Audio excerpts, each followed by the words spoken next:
안녕하십니까. 2024년 2월 3일 최병국 팩트 시작하겠습니다. 어제 송영길 전 민주당 대표의 공판 준비기일이 있었습니다. 아시다시피 공판 준비기일이라는 것은 이 재판을 시작하면서 쟁점을 정리하는 거기 때문에 송 전 대표 본인이 나오지 않아도 됩니다. 어제도 안 나왔죠. 송영길 전 대표가 받고 있는 혐의는 돈봉투 살포, 이게 정당법 위반이고요. 그 다음에 정치자금법 위반, 그 다음에 뇌물수수 부분입니다.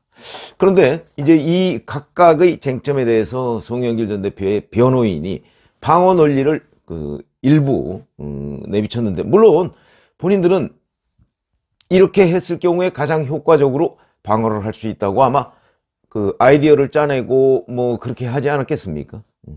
근데 우선 첫 번째, 돈봉투 관련해서 이렇게 얘기를 했습니다. 다른 분들이 줬는지 안 줬는지에 대해서는 시인하지도 부인하지도 않는다. 준 사람이나 받은 사람이 송 전 대표가 아니기 때문에 관련성이 없다는 입장이다, 이렇게 얘기를 했습니다.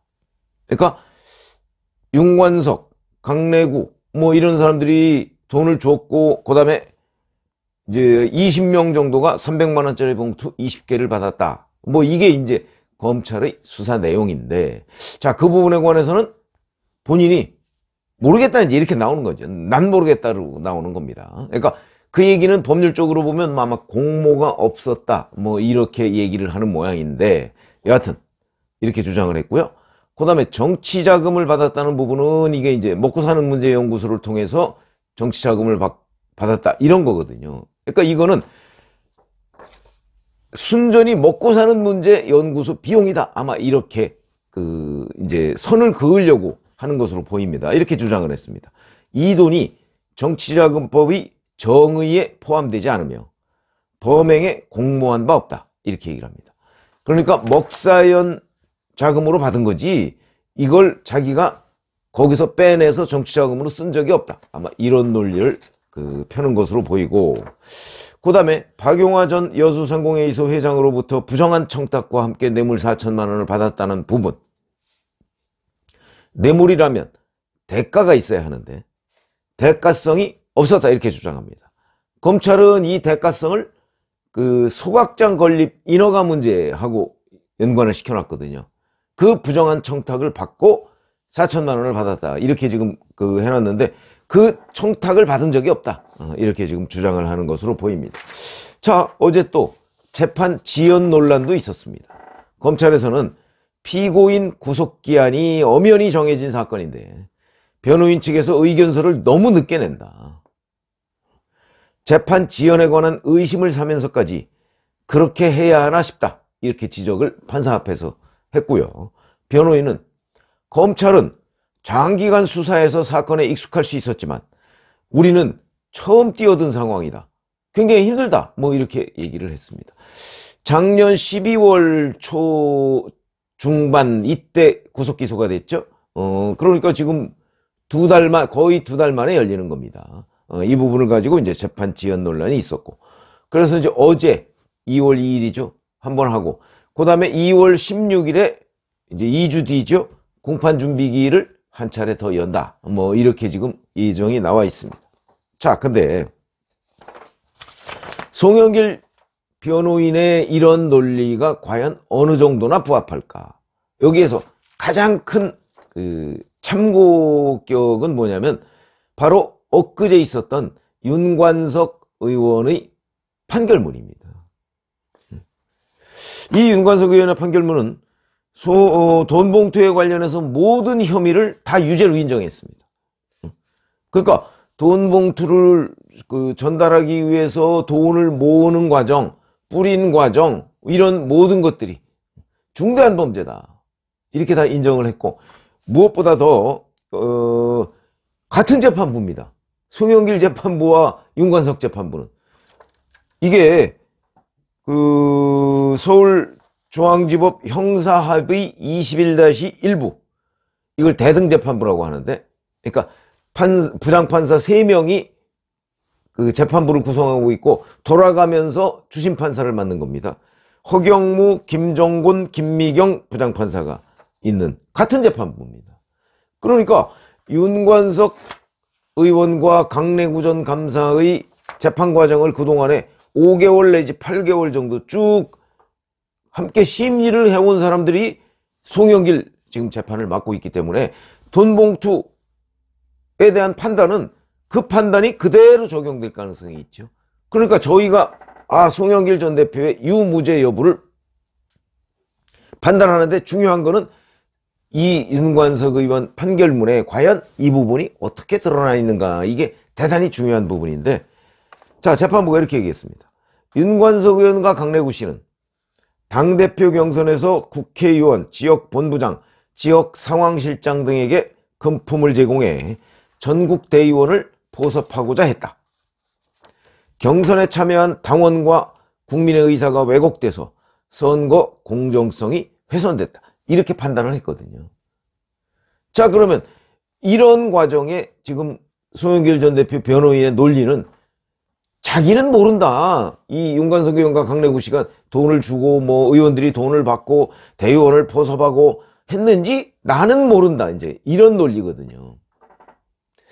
그러니까 관련이 없다. 이제 이렇게 잡아떼기 형국인데 이게 과연 가능할 것인가? 자, 우선 윤관석 의원과 강내구 전 감사의 이런 판결문은 그동안의 주요 증거 자료를 다 검토한 결과입니다.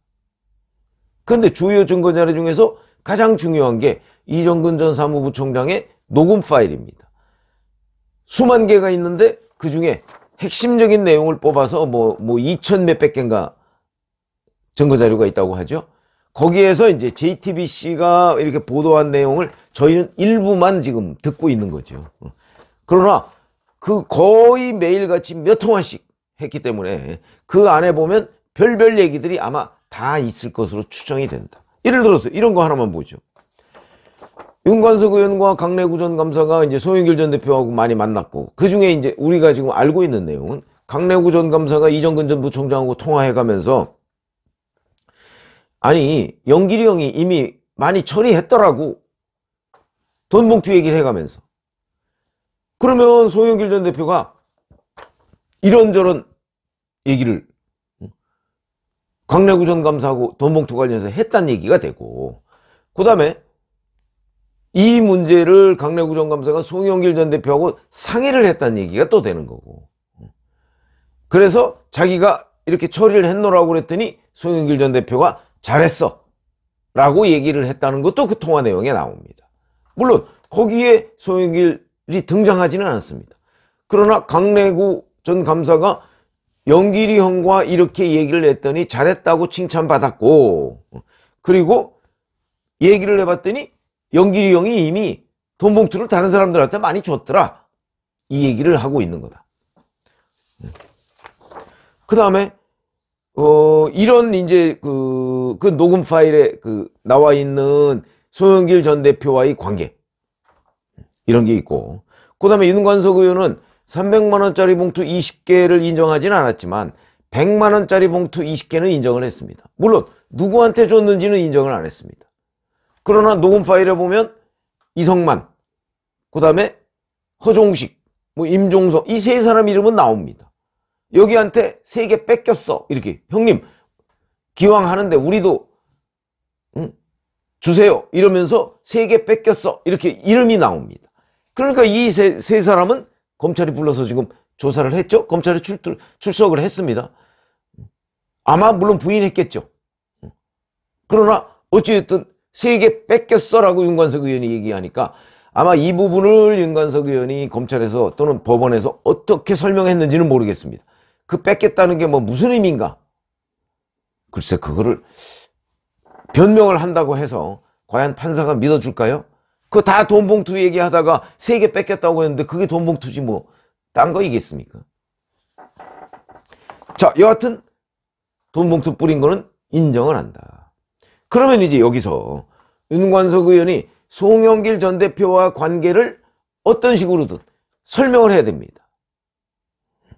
아마 송영길 전 대표 재판에 윤관석 의원이 증인으로 나올 가능성도 대단히 높습니다. 그럴 경우에 송영길 전 대표가 계속해서 그건 난 모르는 일이야 라고 얘기를 할 수 있을까? 녹음 파일에 수많은 횟수로 등장하는데 뭐 이런 그래서 이제 송영길 전 대표의 변호인이 뭐 자기들 나름대로는 굉장히 연구 끝에 이런 방어 논리를 만들었겠지만 법률가가 아닌 저희 같은 사람의 상식의 눈으로 보면 이걸 어떻게 나는 모른다. 전부 송영길 당선을 위해서 뛰었던 사람들이 한 행위고 그 다음에 송영길을 만나서 이런저런 얘기를 했는데 그게 녹음에 있는데 그래서 별로 먹힐 것 같지 않다. 또 하나는 송영길 전 대표하고 직접 뭐 강래구, 윤관석, 그 다음에 이정근 전 부총장 이런 사람들이 대화를 하는 내용 이거 말고 박용수 전 보좌관이라고 있습니다. 이 사람한테 계속 얘기하는 게 있습니다. 왜 그 사람한테 얘기했을까? 박용수 전 보좌관도 아마 송영길 전 대표하고 자기하고 사이에 어떠어떠한 대화들이 있었다 하는 것을 검찰에서 설명을 했을 겁니다. 왜 박용수 전 보좌관한테 얘기했을까요? 송영길 전 대표는 선거운동 하느라고 바쁘니까. 그럴 경우에 송영길한테 보고할 내용을 박용수한테 얘기를 해놓으면 박용수가 종합해서 송영길한테 보고를 했을 거로 보이는데 그런 부분에 관해서 박용수 전 보좌관이 자기가 왜 윤관석, 강래구, 이정근 이런 사람으로부터 이런 돈 봉투나 뭐 이런 부분에 관해서 보고를 받았는지 이걸 설명을 했을 거거든요. 그렇게 보면 박용수 전 보좌관은 송영길 전 대표와 사실상 일심동체이기 때문에 이 선거국면에서 그걸 나는 모른다고 빠져나가는 것이 과연 재판부에 의해서 받아들여질까? 이런 것도 의문이다. 그래서 자 송영길 전 대표 물론 공판준비기일 뭐 첫째 날이니까 뭐 이런저런 얘기를 하고 본인의 혐의를 뭐 부인하려고 여러 시도를 하고 있겠지만 윤관석 의원 판결문과 그 다음에 이정근 전 부총장이 했다는 그 녹음 파일 등등을 종합해 보면 이런 식의 방어 논리는 아마 본 재판에 들어가면 곧바로 깨질 가능성이 많지 않을까 이렇게 판단이 됩니다. 아마 공판준비기일 한 번 정도 더 열고요. 뭐 총선 후부터는 본격적으로 재판이 진행돼서 아마 1심이 윤관석 의원의 경우에는 지금 한 5개월 만에 나왔고요. 그 다음에 강래구 전 감사는 한 8개월 만에 나왔는데 이것도 금년 내에 여기에는 참 뇌물이 있고 뭐 그래서 조금 더 가겠네요. 여하튼 요새 신속한 재판을 강조하고 있으니까 아마 금년 또는 뭐 내년 초나 이쯤 되면 아마 1심 선고가 나오지 않을까 이렇게 예상이 됩니다. 고맙습니다.